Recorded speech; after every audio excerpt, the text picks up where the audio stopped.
প্রায় 12-13 বার নির্বাচনে লড়েছেন, councillor, MLA.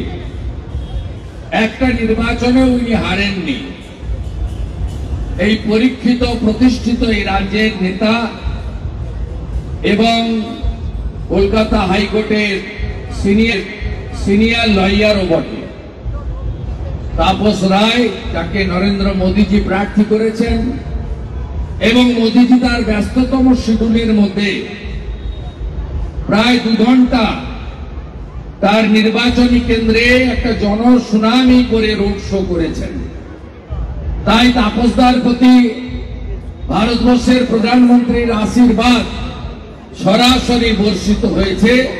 বাকি কাজটা আপনাদের পরশুদিন করতে হবে। আমি শুধু গুন্ডাদেরকে বলে যাই, এখানে মঞ্চ করার আগে কি একটা আলম না কে ছিল?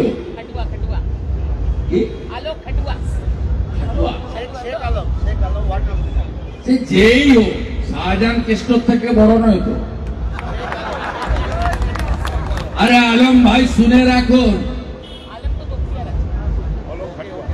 অলোক খাটুয়া, শুনে রাখুন, ভাইপোকে জেলে ঢোকাবো, তারপরে তোমার পিঠের চামড়াও তুলবো। এইখানে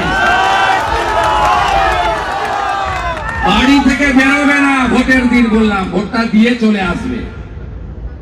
এখানে সিআরপিএফ এর দায়িত্বে আছেন সিনিয়র কমান্ডেন্ট এই নির্বাচনে। আগামীকাল সন্ধ্যা 7টা থেকে 250 কিওয়ার্ডটি 60টা ওয়ার্ডে ঘুরে বেড়াবে। প্রত্যেক বুথে, সিঙ্গেল বুথে 1-3 আর 1-এর অধিক বুথে একটা সেকশন করে প্যারামিলিটারি থাকছে। পুলিশের রোল খুব একটা নেই। ভোট আমরা করাবো, গুন্ডামি আমরা বন্ধ করব।